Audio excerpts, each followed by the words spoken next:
Gravação iniciada.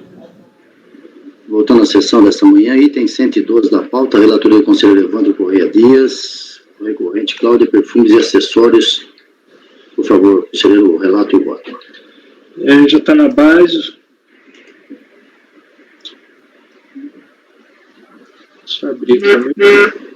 São, todos os dois casos, o 112 e 113, são exclusão do Simples Nacional, por comercializar a mercadoria que foi objeto de contrabando ou descaminho. Presidente? Pode ir, Evandro. Ah, tá. Então vamos ao relato da Cláudia Perfumes, né? Então foi constatada venda de mercadoria, né?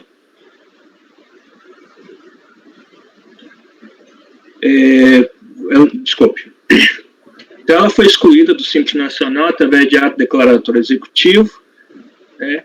Em virtude da constatação da comercialização de mercadorias objeto de contrabando ou descaminho, né?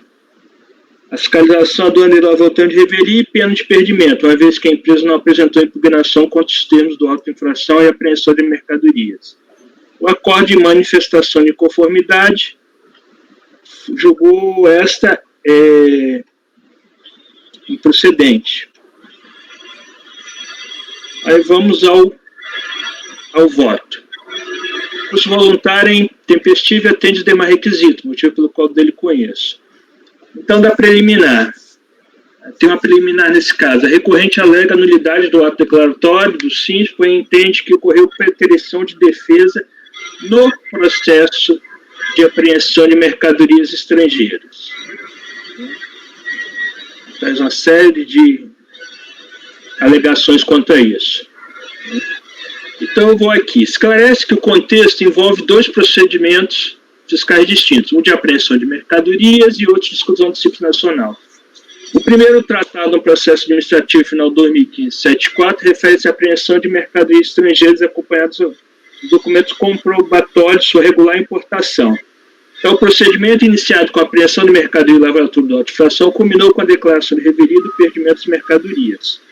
Como consignado no auto de infração, o rito do processo é previsto no Decreto-Lei 1455. O segundo procedimento, por seu turno, é objeto do presente processo, que, embora seja decorrente das apurações contidas no outro processo, se refere à exclusão do Simples, por ter sido constatada a hipótese excludente prevista no inciso 7 do artigo 29 da Lei Complementar 123/2006.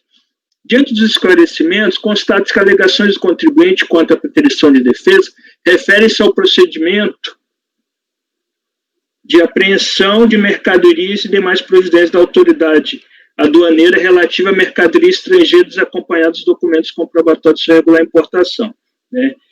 Eu entendo que tais argumentos devem ser rejeitados, pois dizem respeito à matéria estranha ao processo. Essa questão também foi abordada na decisão recorrida, que entendeu que o contribuinte deveria ter apresentado suas razões no prazo de impugnação do auto de apreensão de mercadorias, né? Apenas para argumentar, ressalta-se que não houve preterição de defesa no processo de apreensão de mercadorias de origem estrangeira, cujo rito é o previsto no Decreto-Lei 1455, de 7 de abril de 76. Destaque-se que nesse rito não há precedência entre intimação via pessoal ou por edital. Portanto, rejeita as alegações da recorrente quanto à preterição de defesa. No mérito, a recorrente alega que a conduta descrita na auto-infração a termo de apreensão em guarda não caracteriza a comercialização de mercadorias. A fim de analisar a conduta da recorrente, transcreve-se a seguir a descrição dos fatos no auto de infração. Então, foi a apreensão de mercadorias de procedência estrangeira desprovidas de documentação comprobatória de sua introdução regular no país, quando depositadas e expostas à venda no estabelecimento fiscalizado. Entende-se que o fato de mercadorias serem apreendidas quando depositadas e expostas à venda do estabelecimento comercial da recorrente é suficiente a demonstração do caráter comercial envolvido na situação, né? Então, no caso concreto, a fiscalização aduaneira lavrou o auto de infração com a apreensão de mercadorias, após a constatação que havia no estabelecimento da empresa mercadorias de procedência estrangeira, não acobertada documentação fiscal que comprovasse sua regular importação. Os termos do mencionado auto-infração não foram contestados à época, tanto que a autoridade lavrou o termo de revelia e declarou a pena de perdimento. A conduta da recorrente enquadra-se como hipótese excludente do Simples Nacional previsto no inciso 7 do artigo 29 da Lei Complementar 123 de 2006. Ante todo o exposto, voto sentido de rejeitar a preliminar de nulidade e negar provimento ao recurso voluntário. Simples Nacional, isso aí, mano. Simples Nacional. Propósito do relator, negar provimento mantendo a exclusão.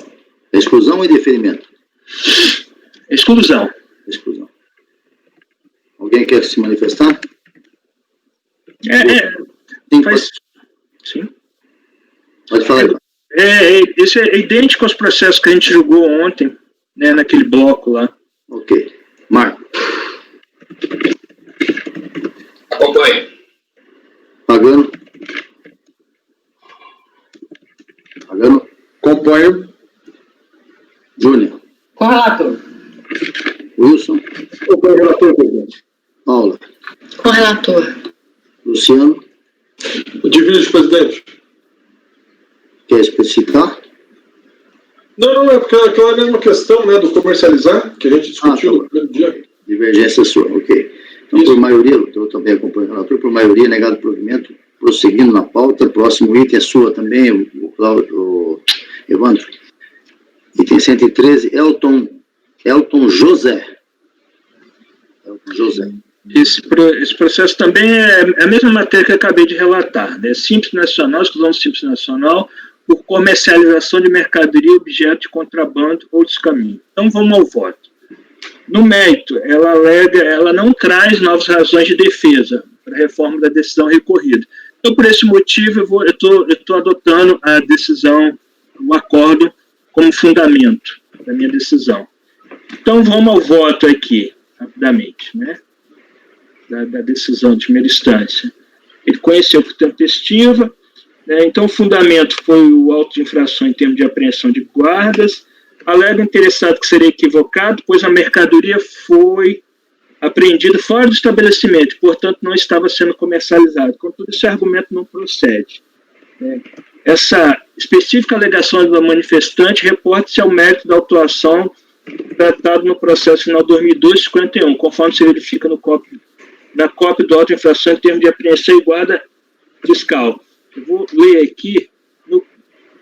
Na ocasião, foram encontrados no interior do estabelecimento maços de cigarro de origem estrangeira sem documentos que comprovassem sua regular entrada no país.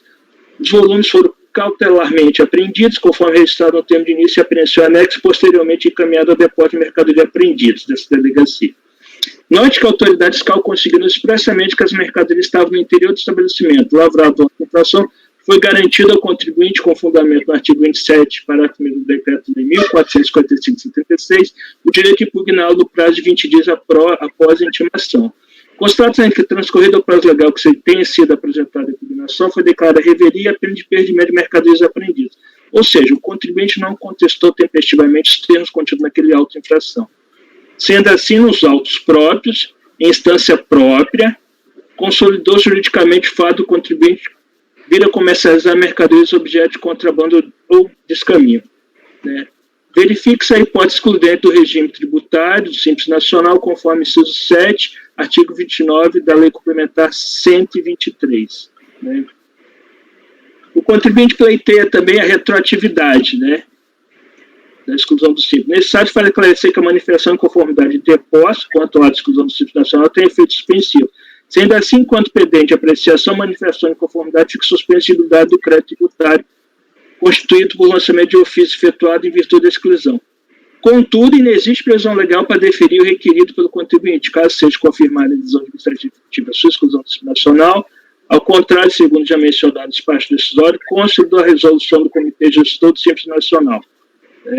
A partir do próprio mês em que incorridos, impedido nova opção pelo Simples Nacional nos 3 anos calendários subsequentes. Ou seja, segundo a resolução expressa do Comitê Gestor, né, a exclusão do Simples Nacional por ser feita a partir do próprio mês em que se houver a comercialização de mercadorias objeto de contrabando ou descaminho. Quanto à isenção de multas e acréscimos legais, é igualmente incabível o pleito da manifestante, por falta de previsão legal. Assim, os tributos devidos em virtude de exclusão do Simples Nacional serão devidos com todos os acréscimos, multas de juros, especialmente previstos em lei.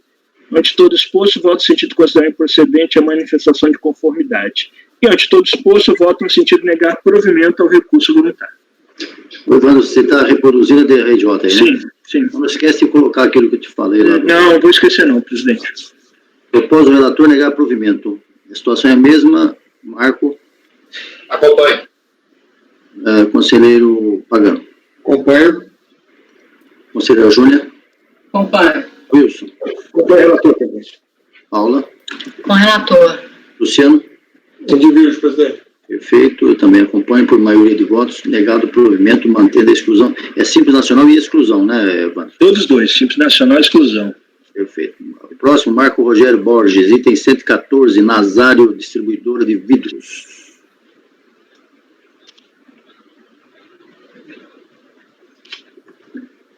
É Simples Nacional, voto já está desde quarta-feira. Na realidade, assim, eu já vou direto ao voto. Quem quiser dar uma olhada na peça recursal, lá fica à vontade. Conforme o relatório do recurso voluntário, está tempestivo. Conforme-se por século, litígio nos autos centros na exclusão do Simples Nacional da recorrente a contar de 1 de 2001 pelo fato de possuir débitos de regimes deste regime sem exigibilidade suspensa conforme a relação apostada da DRF. O ADE, expedido em 1 de 9 de 2010, mencionava a prerrogativa de regularizar os débitos pagando-os nos prazos de 30 dias. O contribuinte, em sua manifestação de conformidade, traz alegações de que poderia recorrer ao parcelamento, ilegalidade e constitucionalidade do artigo 17 da Lei Complementar 123, requer a suspensão da exigibilidade dos débitos. A decisão na qual rebate todas as alegações e cabe ressaltar que os DAFs, que ela costou alguns DAFs, mas não tinha nada a ver, eu conferi isso também, não tinha nada a ver com esses débitos. Ela costou outros DAFs, pagou, na verdade ela quis demonstrar que era uma pagadora. Apesar daqueles atrasos, ela costumava pagar. Então ela costou alguns DAFs lá, mas não tem nada a ver. Seu recurso voluntário em essência reforça os pontos já alegados da sua manifestação de conformidade, que envolve basicamente aspectos contextuais. Passou por problemas financeiros em 2007 e 2008, queria pedir o parcelamento de seus débitos via judicial e que ele anexaria tal pedido ao recurso, que não consta dos autos, mas teria prováveis problemas com a garantia a ser dada e alega inconstitucionalidade da exclusão do Simples em razão de débitos tributários. Assim, sem delongas, em nenhum momento o contribuinte, agora recorrente, traz uma demonstração que teria pago ou parcelado os débitos em abertos que são motivadores dessa exclusão.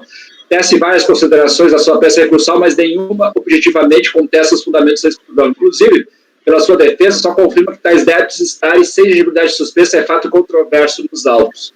Igualmente diz que vai requerer parcelamento, mas ainda na peça recursal, ou seja, quase 4 anos após o ADE de exclusão, mas nada apresenta, o que presume que não fez, até pelo menos a data da interpretação do recurso voluntário. Igualmente, várias alegações do restante que tange a inconstitucionalidade dos artigos, tal, que ela tenta alegar que é ilegal a sua exclusão, inconstitucional a sua exclusão, eu aplico o 26A e a súmula CARF 2. Então, por conseguinte, conheço parcialmente, e na parte conhecido, voto no sentido de negar provimento, mantendo a exclusão do Simples Nacional. Alguma colocação de alguém? Então, vamos aos votos. Pagano. Acompanho. Evandro. Acompanho, relator. Júnior. Com relator. Wilson. Acompanho. Paula. Com relator. Luciano. Acompanho o relator, presidente. Também unânime, negado o provimento, mantida a exclusão. Próximo é do Marco ainda, 115, RBRB. RBRB. Comércio e Atividade Esportiva. Bom dia, ao voto. Deixa eu aproveitar uma colocação aqui, já de modo geral, né? Vocês estão observando o voto do Marco, eu também costumo fazer mais ou menos assim. Estou dizendo ele, porque acabou de fazer, estou dizendo da minha pessoa, porque sou eu, né, que estou falando.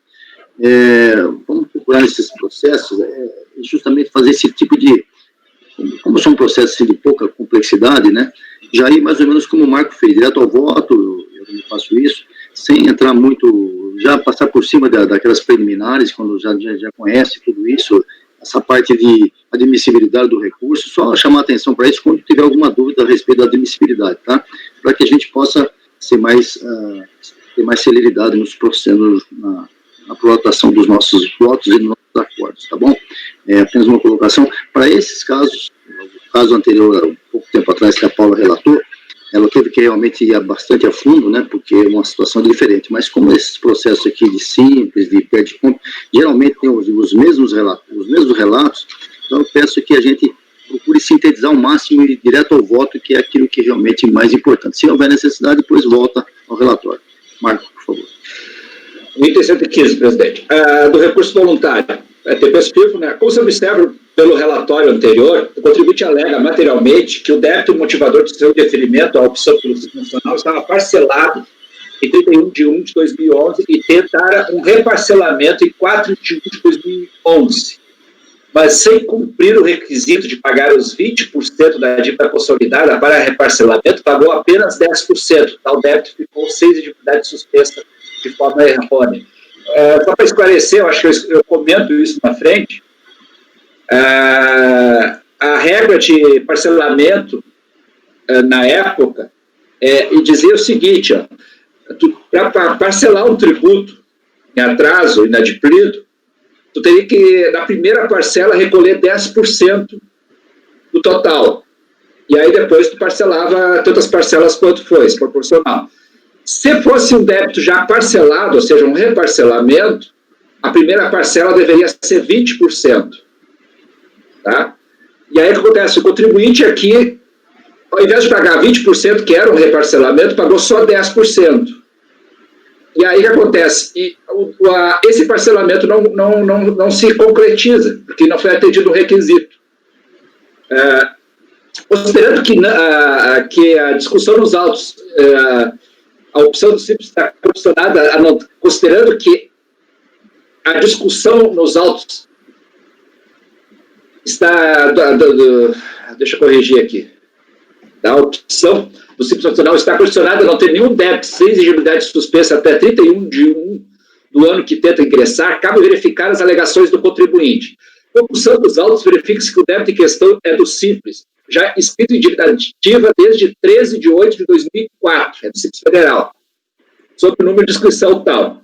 Conforme o extrato da PGFN, a folha 24, extraído em 19 de 4 de 2008, informa que o débito estava em situação de ativa não ajuizada em processo de concessão de parcelamento.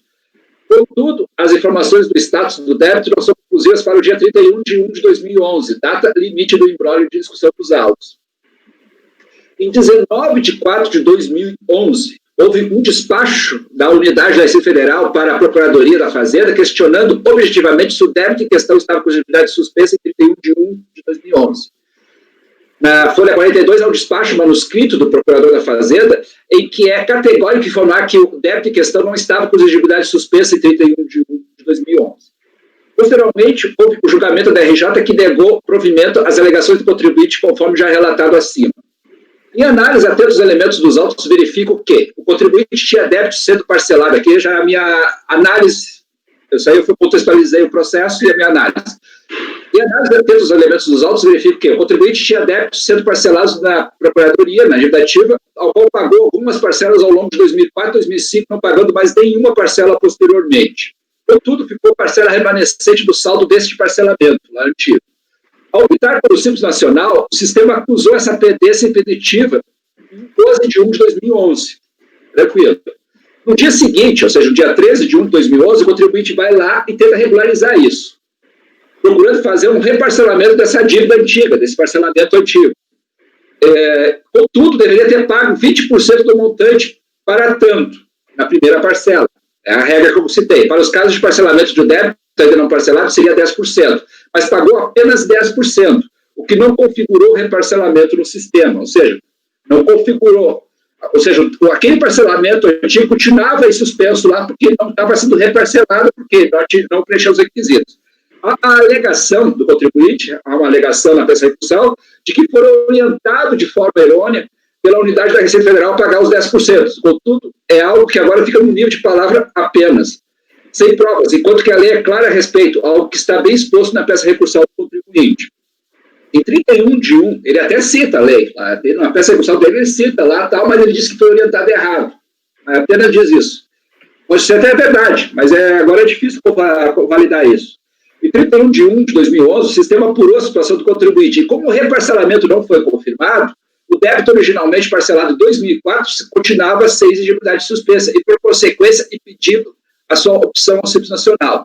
Em 17/3 de 2011 e 5/4 de 2011, tomando ciência do interferimento, o contribuinte paga os 10% remanescentes. Ele até tenta corrigir isso depois, ficando o reparcelamento confirmado em 12/4 de 2011. Ou seja, o débito motivador do impedimento do contribuinte de optar pelo Simples Nacional no dia 31/1 de 2011 estava sem exigibilidade suspensa, ele só foi corrigido em 12/4 de 2011. Algo acontece nesse contexto acima descrito. As alegações do contribuinte que foram levadas ao erro no primeiro pagamento, que tentaram o reparcelamento sem nenhuma prova, não exclui sua responsabilidade de seguir o ordenamento aplicável ao caso. O artigo 14A da Lei 10.522 de 2012 é categórico que, em um caso de débito com histórico de reparcelado anterior, a primeira parcela a recolher deve ser de 20% do total dos débitos consolidados. Assim, no que tange ao mérito, no sentido de negar provimento ao recurso voluntário. Ele traz uma outra série de alegações lá de que inconstitucionalidade da exclusão do artigo 17 da Lei Complementar 23 tal. Eu não tomo conhecimento pelo 26A do RICARF, do PAF e pela Suma PAF 2. Então, assim, considerando, eu voto por conhecer parcialmente, e na parte conhecida, negar provimento ao mesmo, é a opção ao Simples Nacional.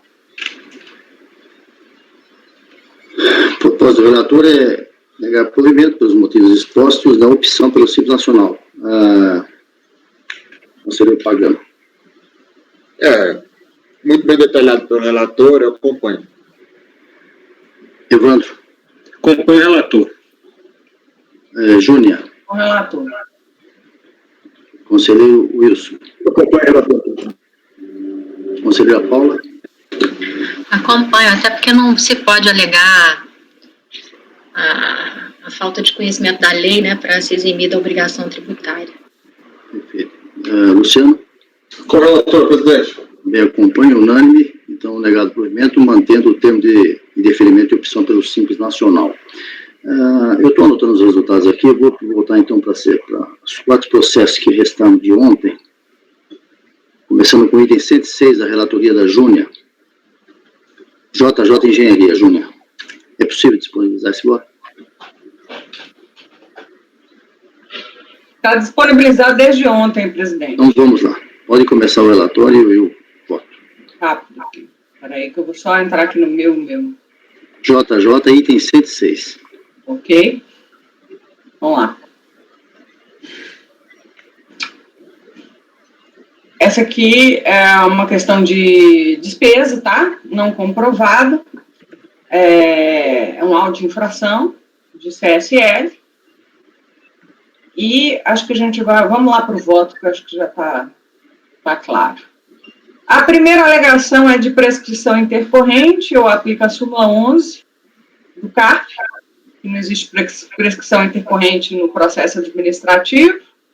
A segunda alegação que ele faz é do caráter confiscatório da multa, eu aplico a súmula 2. E aí a terceira, em relação à questão da comprovação das despesas, ela alega o seguinte: a decisão recorrida considerou parcialmente comprovadas as despesas operacionais, nos seguintes termos: a contribuinte, seu procedimento, optando lucro real, foi autuada pela constatação de falta de recolhimento do imposto de renda, insuficiência de recolhimento ou declaração. Em sua impugnação, a contribuinte alegou o erro do preenchimento do IPJ e apresentou cópia do livro de prestação de serviço número 2, livro razão, tendo todos os tributos federais sido pagos em dia, incluindo quadro de despesa, parte da despesa com funcionário, para comprovar que teve despesa de mão de obra e outros encargos. Intimada e reintimada a comprovar as despesas lançadas na DIPJ retificadora com apresentação de documentação idônea e demais esclarecimentos, se fizesse, a interessada apresentou a documentação constituída de pequena parte dos comprovantes das despesas. Segundo o levantamento fiscal, não ficou comprovada a totalidade das despesas. E aí ele mandou isso, inclusive, em diligência, foi feito um relatório do que estava comprovado, e como se vê, a questão, antes de tudo, é de caráter probatório, cabe à interessada o ônus da prova. Então, aquilo que ela trouxe notas fiscais, ele estava efetivamente comprovado, foi reconhecido. Na fase recursal, a recorrente requer a comprovação de despesas por meio de juntada do livro diário, uma vez que, na diligência efetuada por ocasião do julgamento da DRF, o auditor somente fez intimação para apresentar notas com valores superiores a R$1.000. No entanto, a grande maioria das despesas necessárias à atividade da empresa de manutenção não ultrapassa esse valor. Realmente, se você olhar a intimação, consta isso mesmo, que ela deveria apresentar as notas de valor acima de R$1.000. Em seu recurso, a recorrente faz a juntada das folhas do livro diário, as quais estariam as despesas inferiores a R$1.000, sem fazer a juntada de qualquer nota fiscal ou cupom fiscal relativo às mencionadas despesas. Aí eu cito perguntas e respostas da Receita, dizendo que, na verdade, o cupom ou a nota são fundamentais para a comprovação da despesa, e também cito um trecho do relatório fiscal de diligência, onde o fiscal fala o seguinte, o contribuinte alegou, através de sua procuradora, que todos os comprovantes lançados nos livros comprados somente conseguiram encontrar essas 29 notas fiscais. As 29 notas fiscais apresentadas, conforme demonstra o parágrafo e anexa, foram os únicos documentos comprobatórios apresentados.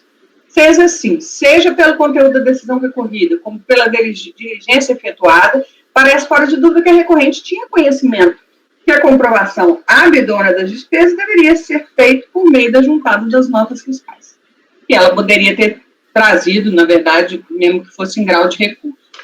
Então, em face do exposto, nego provimento ao recurso. Simples Nacional? Não, isso não é simples, não, Simone. Isso é glosa, CSL. Glosa, CSL, tá bom. Você vota por negar provimento. Isso. Marco? Acompanho. Pagano? Acompanho. Um pouquinho, meu computador deu uma travada aqui. Evandro? Acompanho o relator. Wilson? Acompanho a relatora, presidente. Paula? A relatora. Luciano? Acompanho a relatora, presidente. Também, unânime, negado o provimento. Próximo voto, Luciano, ao seu item 107, empresa Boeing, administradora de bens. Então, Luciano, como eu falei agora há pouco, vai direto já ao voto, aí se houver necessidade, você relata alguma coisa, tá bom? Faz um resumo. Então, ok, presidente. Só para... Sem prejuízo, naturalmente, das suas colocações e do entendimento, né? Estou apenas... claro. Questão. Obrigado. Só para adiantar, essa é uma situação, é o primeiro processo que eu pego assim, se trata de uma exclusão do simples e, ao mesmo tempo, a emissão dos autos de infração, em virtude de omissão de receitas. Então, eu vou direto ao voto. Ele é tempestivo, atende os requisitos de necessidade, etc. Ele teve aquela situação da resolução também, que ele ficou sobrestado em virtude da obtenção de dados de informação bancária. Então, agora é de volta, né? Começo no parágrafo 12. A recorrente alega que sua prática reiterada. A recorrente alega que sua exclusão do Simples Federal não poderia ter ocorrido com base no artigo 14, inciso 5 da Lei 9.317 de 96.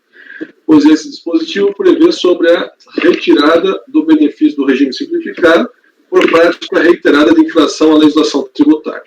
O motivo, segundo o ato declaratório executivo, ADF, folhas 4, seria a falta de contabilização de movimentação financeira bancária, inclusive falta habitual de contabilização e aquisição de vendas de imóveis. A representação fiscal, folhas 2 de termo de verificação, folhas 176, traz informação de que a recorrente não teria efetuado os lançamentos nos anos calendários de 2005 e 2006. Alegada ainda contribuinte que ambos os calendários, 2005 e 2006, foram objetos de um único auto de infração e também não haveria contra si qualquer decisão de infração à legislação tributária.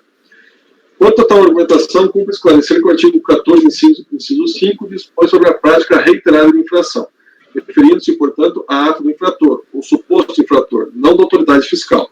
Assim, não é para se entender que a caracterização da prática reiterada pressupõe que haja procedimentos por parte da autoridade administrativa, nem que haja trânsito em julgado do processo administrativo. A prática reiterada de infrações à legislação tributária se constitui como a materialidade para a aplicação da consequência prevista no artigo. No caso em questão, a prática reiterada se configura quando é recorrente em 2 anos calendários, 2005 e 2006, diferentes, não contabiliza sua movimentação financeira, que, de acordo com a ARF e o TBF, apresentaram valores de expressiva monta, resultando em uma diferença de 16.409.587. Pelas infrações terem sido cometidas em 2 anos diferentes, entende-se que haveria sim um reenquadramento na previsão do artigo 14, inciso 5. O ADE e auto de infração. De acordo com a recorrente, a autoridade fiscal não teria observado o artigo 16 da Lei 9.317, bem como os princípios constitucionais basilares do ordenamento jurídico brasileiro, ao ter emitido o ADE quase que concomitantemente com o AI. Isto porque tal artigo prevê que a pessoa jurídica é excluída do Simples e do TSA a partir do período. Nesse caso aqui, presidente, eu usei a súmula 77, que prevê a possibilidade de discussão administrativa do ato declaratório executivo, não impede o lançamento de ofício, o que foi feito. Então, não tem que se alegar aqui. Alegar a antinomia entre a Lei 9.317 e Lei Complementar 105, parágrafo 18. Na visão do contribuinte, haveria antinomia entre o artigo 42 da Lei 9.317 e o artigo 5º do parágrafo 4º da Lei Complementar 101. Nossa, faltou aqui, 101 de 2005. Errou os números aqui. Pois ao estabelecer essa lei complementar, que a autoridade pode requisitar informações bancárias da fiscalizada, então caberia a ela tributar a real e efetiva omissão de rendimentos, e não com base na presunção, como previsto na Lei 9.317. Isso teria como efeito a ilegalidade do AI, uma vez que não haveria mais presunção legal relativa de omissão de rendimentos ou receitas, havendo a necessidade do fisco efetivamente comprovar o aferimento de renda ou acréscimo patrimonial. Importante ressaltar que não se entende que houve revogação tácita do artigo 42 da Lei 9.317 pelo artigo 5º da Lei Complementar 105, perdão, que é 101, não, é 105. De 2001, isso. Até porque eles tratam de obrigações diferentes. O artigo 42 trata da presunção relacionada aos elementos formadores da base de cálculo de tributo sobre a receita ou rendimento, obrigação principal. Enquanto o parágrafo 4 do artigo 5º trata da possibilidade de requisição de informações ou documentos, obrigações acessórias. Ainda que a autoridade tenha a possibilidade de obter tais documentos e informações, se não comprovada a origem pelo fiscalizado e, eventualmente, a destinação, é provável que a maioria dessas receitas deve ser presumidamente caracterizada como receita ou rendimento. Portanto, não deve ser esse argumento da recorrente ser recolhido. Não deve esse argumento recorrente ser recolhido. Lançamento com base na movimentação. Pretende recorrente que o lançamento seja anulado, tendo em vista que ele se baseou exclusivamente nos depósitos não declarados e não houve outra comprovação exterior de demonstração de riqueza. Aqui eu utilizei o argumento do artigo 42, dizendo que é isso que a lei prevê, ou seja, se não for comprovada a origem, então constata-se, a recorrente alegava que deveria ter demonstração de riqueza além dos elementos, e eu neguei essa situação. Alegações infundadas da autoridade administrativa, é o parágrafo 23. Em seu recurso, alega requerente que vários depósitos se constituíam como adiantamento de construtoras, os quais entravam antes do envio da mercadoria, sendo estes, portanto, justificados. Alega ainda que nunca participou da relação jurídica entre construtor e compradores, apenas fazia indicação destes, que ao pagarem pelos imóveis, o dinheiro era repassado como pagamento da mercadoria a serem fornecidas. Tais alegações seriam infundadas. Em análise aos autos, o acórdão da DRJ trata esmiuçadamente a questão. As folhas 95 a 907, cujo texto se transcreve a seguir. Transcrevi aqui, efetivamente, eles identificando que houve participação da recorrente, muitas vezes ela intermediava e até recebia imóveis em virtude disso. Tendo em vista se tratar do mesmo argumento utilizado na impugnação e que a recorrente não conseguiu comprovar sua alegação, não se vê motivo para a reforma da decisão da DRJ nessa questão. O mesmo ocorre quanto à afirmação de que a autoridade fiscal teria feito alegações infundadas. uma vez não comprovadas, tais fundamentações permanecem os atos administrativos executados até o momento. Multa qualificada de 150% e confisco. Pera um pouquinho só, Luciano. Um minutinho só. Vamos voltar primeiro isso daí. Tá. Estão me ouvindo? O som está ruim aqui. Estou ouvindo. A proposta, então, é negar provimento, mantendo os lançamentos, né, por motivos já expostos, depois a gente discute a multa. Isso, presidente, na verdade é manter os lançamentos e a exclusão até o momento. Tá. Isso aí está tudo junto num processo só? É um processo só. Tá. Marco. Eu estou olhando o processo aqui, a princípio não tenho nenhuma divergência nessa matéria do relator, presidente. Acompanhe. Pagano. Acompanhe, presidente. Evandro. Só um instantinho, estou acabando de ver o termo aqui. Olha. A questão da multa qualificada. Não, a multa vamos ver depois, Evandro. Ah, tá. Acompanhe. Só as infrações e a exclusão dos simples. Júnior. Acompanhe. O Wilson. Acompanhe, relator. Paula. Com o relator. Também infrações mantidas, negado o provimento. Agora vamos à questão da multa. Vamos lá, Luciano. Isso, a multa qualificada, presidente, daí sim eu entendi que haveria procedência parcial. Mas vamos lá. A contribuinte alega que a multa é confiscatória e que não haveria motivos para ser qualificada, ou seja, passar de 75 para 150.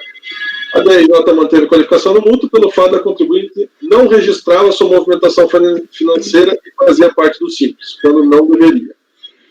Sobre o confisco, não cabe esse conselho analisar a constitucionalidade. Eu liguei o artigo 26A e a súmula 2, né, em relação ao confisco.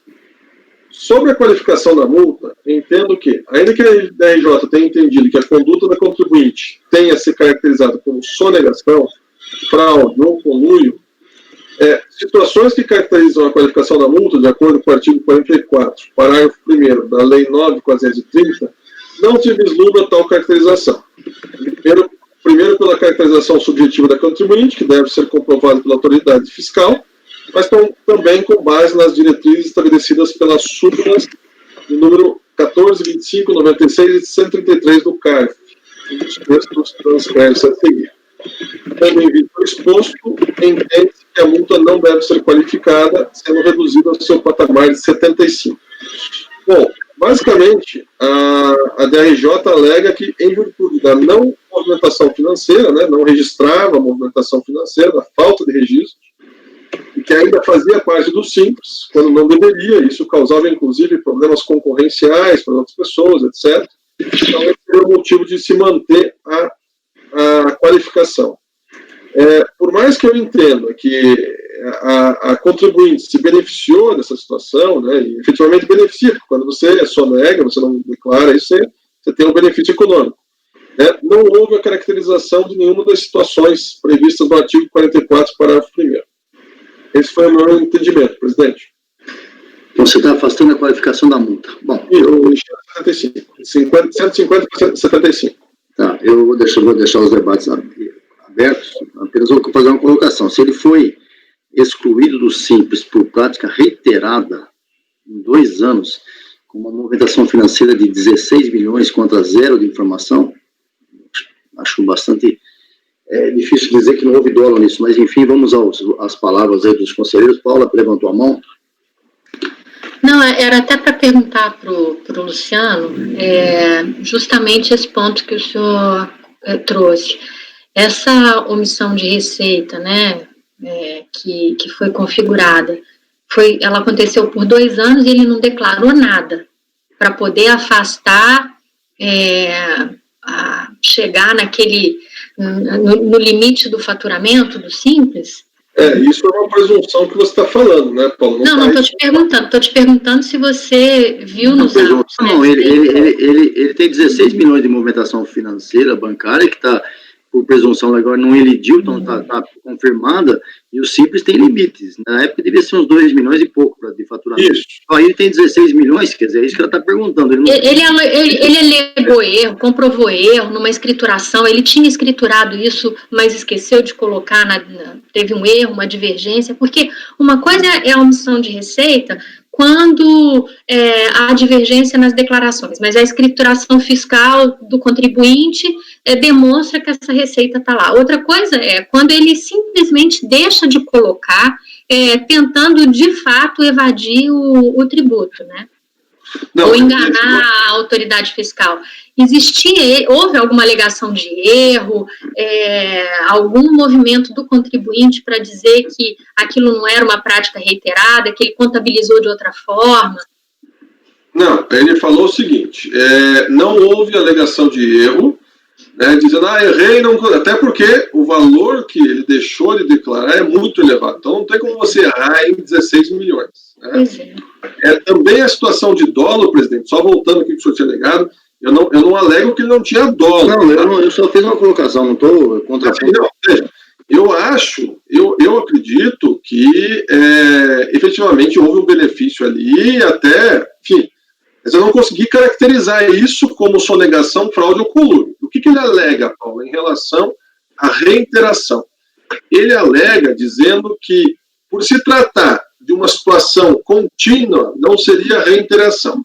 Isso eu afastei quando analiso a questão da reiteração. Eu falo, olha, houve 2 anos consecutivos. Apesar da lei, essa daqui é Simples Federal, né? Simples Federal. 9317. A Simples Federal.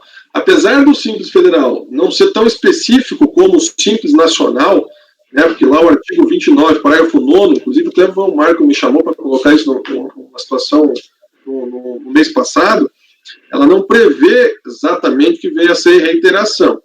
Mas eu entendi que ter por 2 anos consecutivos ele fazendo a mesma coisa, então é reiterado. Eu só não entendi, né, que haveria uma caracterização específica na tipificação legal do que vem a ser sonegação, fraude ou conluio, porque é isso que faz a multa ser qualificada. Não, eu entendo, porque eu vi aqui o recurso dele, agora que eu consegui abrir, está muito devagar o meu processo, que ele rebate só a questão da reiteração da prática, né, de não ser prática reiterada. Mas eu entendo que a simulação, ela tem aí um caráter de dolo, né? E se configurado o dolo, você pode se enquadrar nesse quesito para qualificação da multa. Eu só quero aproveitar, Paula, deixa eu só tô tentando entender aqui, mas eu consegui abrir agora o recurso, Luciano. Obrigada. Eu só queria apontar aqui, só para completar essa conversa, né, depois alguém mais quiser falar, ele fala que, está aqui no relato do Luciano, não sei se ele falou, se é fiscalização, mas só para alertar até que você falou a respeito dos livros. Ele emitiu R$735 mil em notas em 2007 e declarou no livro, no livro seria declarado 2.700.000 e pouco, ou seja, 735 num ano e 2.700.000 e pouco no outro, para uma movimentação de 16 milhões, quer dizer. Então, ele colocou no livro aquilo que lhe convinha colocar, né? Então, apenas essa. Alguém mais quer falar? Presidente, fala, mano. O Wilson também tinha levantado a mão, mas eu estou olhando o processo aqui. Eu estou escrevendo aqui, não vi. O Wilson pediu primeiro, dá licença, Marco, deixa ele falar. Então. Não, pode o Marco primeiro, depois eu falo. Tá bom. Eu li o processo aqui, eu li o TVF, eu li a fiscalização. Acontece o seguinte, ó, tá? Ele teve o contribuinte, tá? Ele foi excluído do Simples. A parte da receita dele que ele declarou foi por 35%. Então, para dirigir qualquer dúvida sobre isso. E que ele qualificou 150%, com base na inflação de depósito bancário. Mas não é só depósito bancário. O TVF dele, bem longo até, e bem detalhado, ele circularizou os depositantes e demonstrou que era receita operacional omitida. Inclusive, ele pegou lá e disse, olha, isso aqui é da construtora, eu estou com os TVFs abertos aqui, TVF. E ele timou no procedimento fiscal. Olha, esse cara aqui depositou tanto para o senhor. Eu quero saber que contrato. Isso aí é porque eu prestava serviço de esquadrias, prestava serviço disso, queria nota fiscal. Eu vou emitir nota fiscal. Ou seja, é uma omissão categórica de receita. Tá? Não é uma presunção legal, está no TVF, está bem claro no TVF. Então, prova direta. Tem várias folhas Então, assim, ó, alegar que não tem comprovação do dolo, tem, é receita operacional, o fiscal aprofundou isso, não lançou com base só em presunção legal, ele circularizou os depositantes, questionou o contribuinte, reconhece, inclusive, tá, que era receita operacional. Aí ele perguntaram, tá, e as notas, os contratos? Eu não tenho. E aí não entrega. Mas ele responde, alguns ele até traz o contrato. Ele trouxe o contrato dos depósitos. Mas a maioria não trouxe. Então, na realidade, a empresa aqui, isso aí não é um mero depósito bancário. Isso aí é receita operacional, também caracterizado nos autos. Tá? É uma prova direta, então. É uma prova direta. Wilson? Pois é. O Marco já falou tudo, né? E, assim, além disso, né, a recusa dele está fornecendo os extratos bancários, reiterado há 2 anos e não quis entregar. Esse trabalho, o Evandro vai falar agora, esse trabalho de circularização é um trabalho bem clássico de auditoria, né? Quer dizer, o contribuinte o fisco recebe as informações de terceiro, o contribuinte é intimado a justificar e não tem justificativa, quer dizer, não é presunção, é prova direta, né? Evandro? Presidente, eu discordo de alguns comentários aí. O depósito bancário foi feito com base na presunção, é só olhar só olhar o auto-infração. Foi utilizado o depósito bancário e ele qualificou a multa de 150% no depósito bancário que foi utilizado como presunção.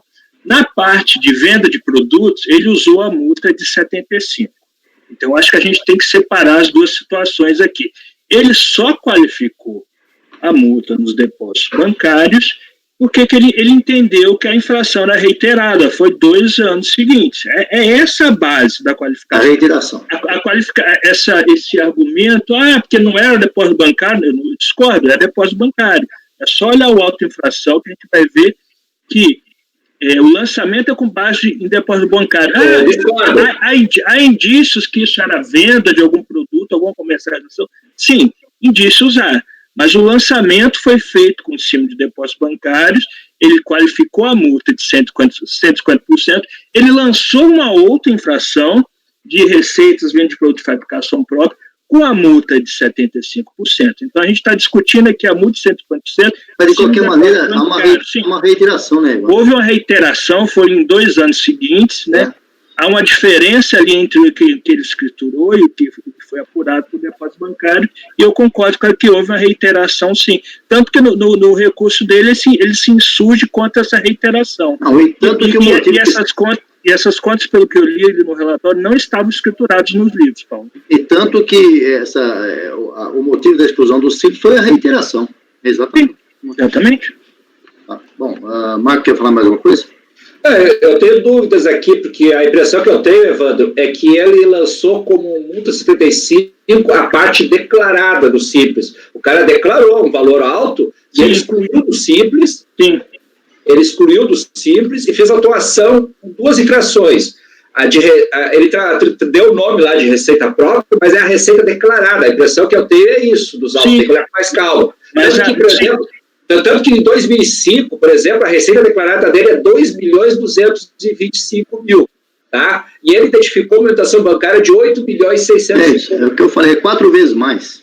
Aí o que acontece? Por exemplo, assim, e ele lançou as 2 coisas. Por quê? Porque no momento que ele excluiu do Simples, ele tem que tributar, e ele, tanto no final do TVF dele, ele aproveitou os pagamentos também. Ou seja, ele lançou no RTJ, multa de 75, a parte declarada no Simples. É o que eu estou identificando, posso estar errado. Não, você está certo, eu concordo com você. A parte 75 muito declarada. E a parte 150 ele lançou como depósito bancário de origem. Ele lançou o nome de depósito bancário, mas pelo TVF ele circularizou. Tá? Olha o TVF inteiro. Ele circularizou, mas lançou como depósito, Marco. Então, não, mas não interessa. A questão é que... Para mim interessa sim, eu vou olhar o que foi lançado. Não, é depósito bancário, mas é receita operacional clara. Independentemente disso, eu acho que o ponto central aqui, que é o que deu origem, já vou passar a palavra para o Luciano e para a Paula, nós temos que parar porque a Amanda vai almoçar, gente. O ponto central aqui é a reiteração, são 2 anos, concordo. Há uma declaração de 2 milhões e uma receita de 8 milhões em cada um dos anos, somando os 4 milhões declarados e tributados e 16 milhões mantidos à margem. Isso não é uma brincadeira qualquer. Isso é 4 vezes mais, né? Então, é isso que nós estamos vendo aqui e que levou à exclusão do contribuinte do regime do Simples Federal, pela reiteração. É crime prática reiterada. Esse é o ponto crucial, que inclusive é o ponto que tirou o contribuinte do Simples. Luciano, rapidinho, porque nós temos que terminar no Sim, presidente, 2 coisas. Eu não coloquei, veja, a prática reiterada não qualifica a multa, tá? O que qualifica a multa é sonegação, fraude e conluio. O que qualifica a multa é o dolo do contribuinte de fazer isso aí, a sonegação que ele teve dos valores, sonegou de 4 para 16, gente. É o que está previsto, na Lei 4.320. E o que é sonegação, Luciano? Posso ler para o senhor aqui. Pode ler. 4.502. Sonegação é toda ação ou omissão dolosa tendente a impedir ou retardar total... Pois é, o que ele fez? Pera, pode parar aí. O que ele fez quando ele tem 2 milhões de contabilizado e 8 na movimentação bancária cada ano? O que ele fez? O senhor está presumindo... Não estou presumindo nada, está provando de 16 milhões. Bom, tudo bem, eu vou dar vista em mesa, que a Amanda tem que almoçar. E, bom, depois a gente volta. Amanda, pode encerrar a vista em mesa, voltamos após o almoço, 13h30. Amanda, muito obrigado.